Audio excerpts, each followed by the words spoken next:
வணக்கம். தமிழாளி தொலைக்காட்சி செய்திகள் வாசிப்பவர் கமலா ஜெகதீஸ்வரன். முதலில் தலைப்புச் செய்திகள். யாழ்ப்பாணத்தை விஜய்க்கு எழுதி கொடுங்கள், அனுர அரசாங்கத்திடம் கேட்ட அர்ச்சனா எம்பி. கொழும்பு வாழ் மக்களுக்கு எச்சரிக்கை, வீடொன்றுக்குள் பெருந்தொகை நகைகள் கொள்ளை. தவேக அலுவலகத்தில் குவியும் போலீசார், வரலாறு படைத்த விஜய். அல்பர்டா பிரிந்து செல்ல வேண்டுமா? 3 லட்சம் கையெழுத்துக்களுடன் மனு தாக்கல். விஜய் போல கிழக்கிலும் ஒரு தளபதி தேவை, நிஷாம் காரியப்பர் புகழாரம். கனடாவில் ஓடும் போலீஸ் வாகனத்தில் இருந்து தப்பித்த நபர் காயம். புதிய முதலமைச்சராக பதவியேற்க உள்ள தவேக தலைவர் விஜய் நிர்ணயிக்கப்பட்ட திகதி. தம்பி விஜய் தலைமையிலான புதிய அரசுக்கு வாழ்த்துக்கள், சீமான். ஐக்கிய அரபு அமீரகத்துக்கு தாக்குதல் அச்சுறுத்தல், அமெரிக்கா எச்சரிக்கை. ஐரோப்பிய நாடாளுமன்றத்தில் உரையாற்ற கனடா பிரதமருக்கு அழைப்பு. இனி தொடர்கிறது விரிவான செய்திகள்.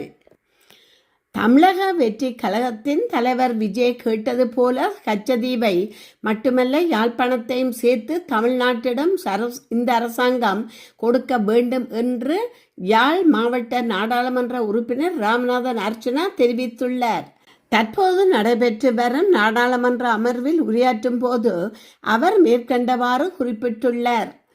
மேலும் தமிழக சட்டசபை தேர்தலில் வெற்றியீட்டியுள்ள தமிழக வெற்றி கழகத்தின் தலைவர் விஜய்க்கு சபையில் வைத்து அர்ச்சனா எம்பி வாழ்த்துக்களையும் தெரிவித்துள்ளார். மேலும் அவர் தெரிவிக்கையில், தமிழ் மக்களின் இதயத்தை கவர்ந்த தமிழ்நாட்டின் புதிய முதலமைச்சர் விஜய்க்கு ஒரு அளிக்கப்பட்ட தமிழர் என்ற வகையில் எனது பாராட்டுக்களை தெரிவித்துக் கொள்கின்றேன். வடக்கில் உள்ள தீவு பகுதிகளுக்கு மின்சாரம் வழங்கப்படுவதில்லை என்பது மிக முக்கியமான குற்றச்சாட்டாக உள்ளது.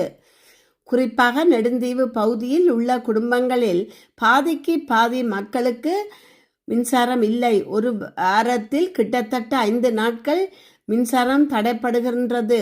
தீவு பகுதிகளில் இது ஒரு பாரிய பிரச்சனையாக உள்ளது. கச்சதீவை விஜய் கேட்டார் என்றபோது அதனை தர முடியாது என்று ஜனாதிபதி அனுர குமார திசநாயக்கா தெரிவித்திருந்தார். ஆனால் நாங்கள் கூறுகின்றோம், கச்சதீவை மாத்திரம் அல்ல, முழு யாழ்ப்பாணத்தையும் தமிழகத்திற்கு எழுதி கொடுங்கள். தமிழ்நாட்டு மக்கள் எங்களை பார்த்து கொள்வார்கள் என குறிப்பிட்டுள்ளார். கொழும்பில் வீடொன்றில் பெருந்தொகை தங்க நகை மற்றும் பணம் கொள்ளையிடப்பட்டுள்ளதாக போலீசில் முறைப்பாடு செய்யப்பட்டுள்ளது. இந்த திருட்டு சம்பவம் தெஹிவெல பகுதியில் உள்ள வீடொன்றில் நேற்று முன்தினம் நடந்துள்ளதாக தெரிவிக்கப்பட்டுள்ளது. குறித்த வீட்டின் உரிமையாளர்கள் வெளியூர் சென்றிருந்த நிலையில் இந்த கொள்ளை சம்பவம் இடம்பெற்றுள்ளதாக போலீசார் தெரிவித்துள்ளனர். குறித்த வீட்டில் கட்டிட வேலையில் ஈடுபட்ட கும்பல் ஒன்றினாலேயே திட்டமிட்ட வகையில் கொள்ளையிடப்பட்டுள்ளது. ஆட்கள் இல்லாத சந்தர்ப்பத்தை சாதகமாக பயன்படுத்தி கொண்டு வீட்டுக்குள் சென்றுள்ள நிலையில் 30 பவுன் தங்கம் மற்றும் பணம் கொள்ளையிடப்பட்டுள்ளது. கொள்ளையிடப்பட்ட கும்பல் தலைமறைவாகி உள்ள நிலையில் தெஹிவெல போலீசாரிடம் முறைப்பாடு செய்யப்பட்டுள்ளது. சம்பவம் தொடர்பில் விரிவான விசாரணைகளை போலீசார் முன்னெடுத்து வருகின்றனர். இந்நிலையில் கொழும்பு மற்றும் அதன் புறநகர் பகுதியில் அண்மை காலமாக திருட்டு சம்பவங்கள் அதிகரித்துள்ள நிலையில் மக்கள் மிகவும் கவனமாக செயல்படுமாறு எச்சரிக்கப்பட்டுள்ளது.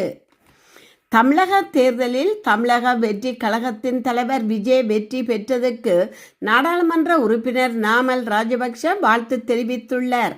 குறித்த பதிலில் மாண்புமிகு நடிகர் சி. ஜோசப் விஜய் அவர்களுக்கு மகத்தான வெற்றிக்கு வாழ்த்துக்கள். உண்மையான பணி இப்போதுதான் தொடங்குகிறது. வரவிருக்கும் சவால்களை வென்று மக்களுக்கு அர்த்தமுள்ள பலன்களை வழங்குவதற்கான வலிமையையும் உறுதியையும் உங்களுக்கும் உங்கள் குழுவினருக்கும் நான் விரும்புகின்றேன். மேலும் இரு நாட்டு மக்களையும் பாதிக்கும் விடயங்களில் இலங்கையுடன் ஒரு வலுவான மற்றும் நேர்மறையான உறவு உருவாகும் என்று நான் நம்புகின்றேன். உங்களுக்கும் உங்கள் குழுவினருக்கும் எனது மன நிறைந்த வாழ்த்துக்கள் என குறிப்பிட்டுள்ளார். கனடாவில் இருந்து அல்பர்டா மாகாணம் பிரிந்து செல்ல வேண்டுமா என்பது குறித்து மக்களிடம் கருத்து கேட்பு ரிஃபரண்டம் நடத்த கோரி சுமார் 3 லட்சத்துக்கும் அதிகமான கையெழுத்துக்கள் அடங்கிய மனு தேர்தல் ஆணையரிடம் சமர்ப்பிக்கப்பட்டுள்ளது. ஸ்டேஃப் ஃப்ரீ அல்பர்டா அமைப்பின் தலைவர் மிட்ச் சில்வஸ்டர் திங்கட்கிழமை எட்மெண்டனில் உள்ள தேர்தல் ஆணைய அலுவலகத்தில் இந்த மனுவை அளித்தார். சட்டப்படி 1.78 லட்சம் கையெழுத்துக்கள் தேவைப்படும் நிலையில் தாங்கள் 3 லட்சத்துக்கும் அதிகமான கையெழுத்துக்களை சேகரித்துள்ளதாக அந்த அமைப்பு தெரிவித்துள்ளது. ஒருவேளை இந்த மனு அங்கீகரிக்கப்பட்டால் வரும் அக்டோபர் மாதம் தேர்தல் வாக்குகளுடன் இந்த பிரிவினை குறித்த கேள்வியும் இடம்பெற வாய்ப்புள்ளது. பழங்குடியின மக்களின் ஃபர்ஸ்ட் நேஷன்ஸ் உரிமைகளை இது மீறுவதாக கூறி தொடரப்பட்ட வழக்கு ஒன்றின் தீர்ப்பு விரைவில் வரவுள்ளது.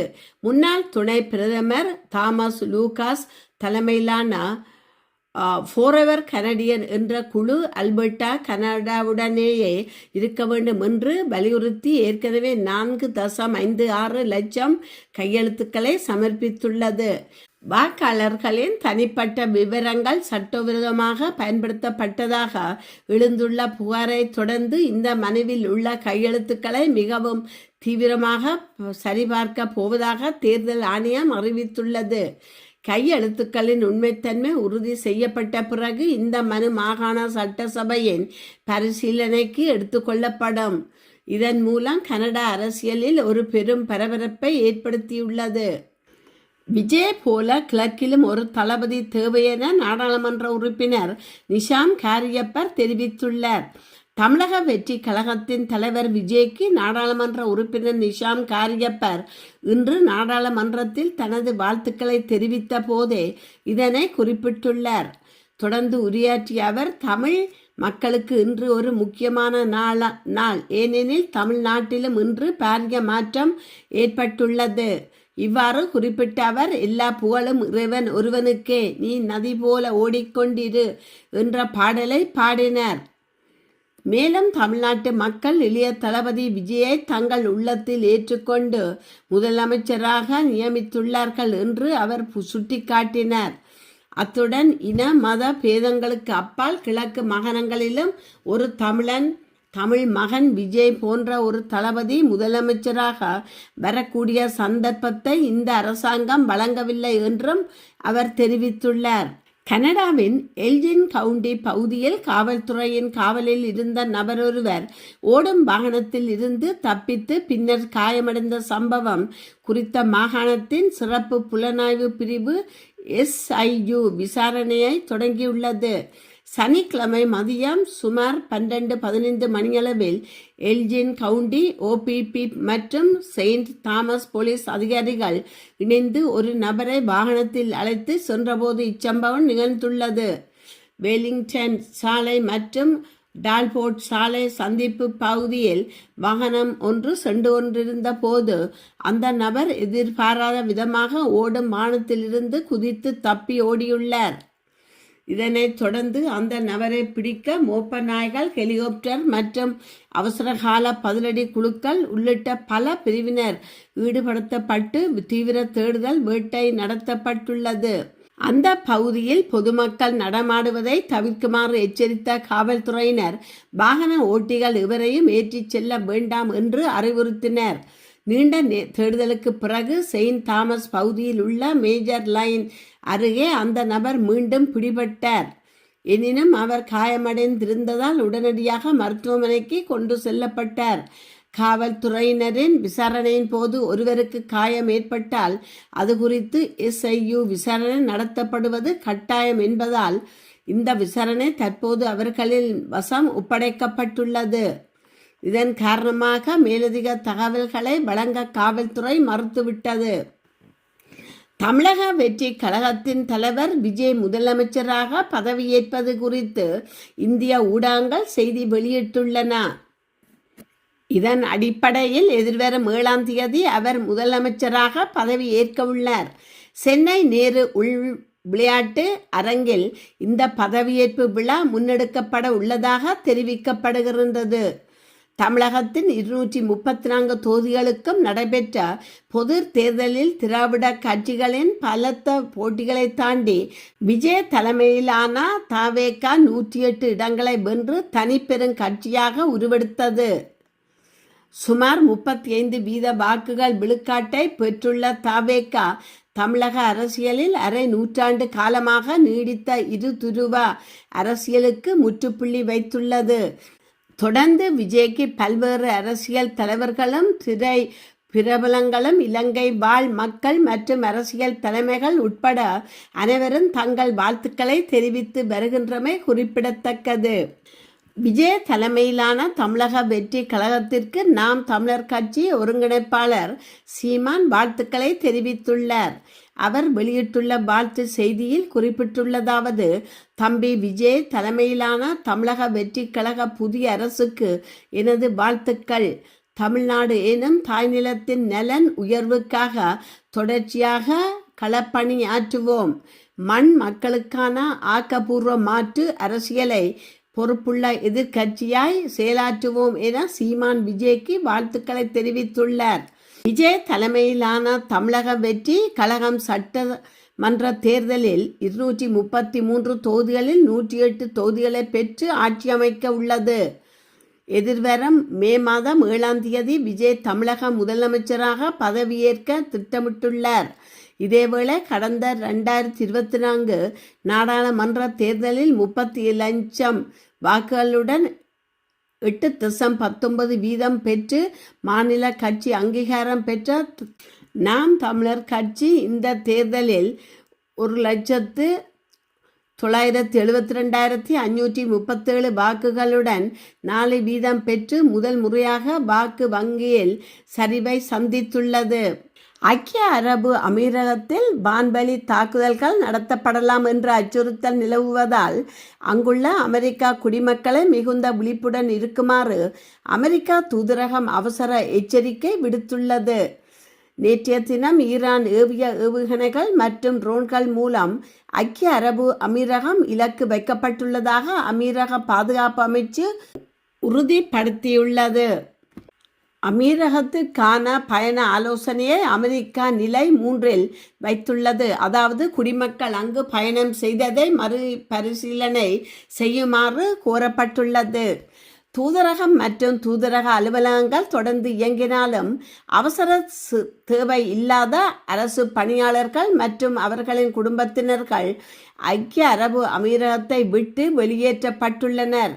தாக்குதல் சம்பவங்கள் நிகழும் போது ஜன்னல்கள் மற்றும் கண்ணாடி கதவுகளுக்கு அருகில் இருப்பதை தவிர்க்குமாறும் போதுமான உணவு மற்றும் மருந்துகளை இருப்பு வைத்திருக்குமாறும் அமெரிக்க குடிமக்களுக்கு அறிவுறுத்தப்பட்டுள்ளது. அமீரக வான் பாதுகாப்பு படையினர் ஈரானால் ஏவப்பட்ட 15 ஏவுகணைகளையும் 4 ட்ரோன்களையும் இடமறித்து அளித்துள்ளதாக தகவல்கள் தெரிவிக்கின்றன. எனினும் புஜேரா எண்ணெய் ஆலை பகுதியில் ஏற்பட்ட தீ விபத்தில் 3 இயந்திரங்கள் காயமடைந்துள்ளதாக தெரிவிக்கப்பட்டுள்ளது. ஐரோப்பிய நாடாளுமன்றத்தில் உரையாற்ற கனடா பிரதமருக்கு அழைப்பு விடுக்கப்பட்டுள்ளது. அர்மீனியா நாட்டில் நடைபெற்ற ஐரோப்பிய அரசியல் சமூக உச்சி மாநாட்டில் கனடா பிரதமர் மார்கானி கலந்து கொண்டார். இதற்கிடையில் ஐரோப்பிய நாடாளுமன்றத்தின் தலைவரான ராபர்ட்டா மெட்சோலா ஐரோப்பிய நாடாளுமன்றத்தில் உரையாற்ற கனடா பிரதமரான மார்கானிக்கு அழைப்பு விடுத்துள்ளார். மாநாட்டின் போது ஐரோப்பிய நாடாளுமன்றத்தின் தலைவரான ரோபர்ட்டா மெட்சோலாவை சந்தித்த கார்னி ஐரோப்பிய நாடாளுமன்றத்தில் உரையாற்றுவதில் தான் மிகுந்த மகிழ்ச்சி அடைவதாக தெரிவித்துள்ளார். ரோபர்ட்டாவின் அழைப்பை ஏற்றுக்கொள்ளுவதில் தான் மிக்க மகிழ்ச்சி அடைவதாக தெரிவித்த மார்கானி தனக்கு அழைப்பு விடுத்ததற்காக அவருக்கு நன்றியையும் தெரிவித்துக் கொண்டார். முக்கிய விடயம் என்னவென்றால் கனடா ஐரோப்பிய நாடு அல்ல, அது ஒரு வட அமெரிக்கா நாடு. ஆகவே ஐரோப்பிய அரசியல் சமூக உச்சி மாநாட்டில் கலந்து கொள்ளும் முதல் கனடிய பிரதமர் என்னும் பெருமை கார்னியை வந்தடைகிறது. விடயம் என்னவென்றால் ட்ரம்ப் அமெரிக்கா ஜனாதிபதியானதை தொடர்ந்து அவர் கனடாவை மோசமாக நடத்தி வருகிறார். ஆகவே அமெரிக்காவை தவிர்ப்பதற்காக ஐரோப்பாவுடன் நெருக்கமான உறவு வைத்துக்கொள்ள கனடா பிரதமரான மார்கானி நடவடிக்கை மேற்கொண்டு வருகின்றார். அதற்கேற்றாற்போல் தற்போது ஐரோப்பிய அரசியல் சமூக உச்சி மாநாட்டிலும் அவர் கலந்து கொண்டுள்ளதுடன் ஐரோப்பிய நாடாளுமன்றத்தில் உரையாற்றவும் கார்னிக்கு அழைப்பு விடுக்கப்பட்டுள்ளது குறிப்பிடத்தக்க விடயமாக அமைந்துள்ளது. இத்துடன் செய்திகள் நிறைவு பெறுகின்றன. மீண்டும் மற்றொரு செய்தியூடாக உங்களை சந்திக்கும் வரை வணக்கம் கூறி விடைபெறுபவர் கமலா ஜெகதீஸ்வரன். நன்றி.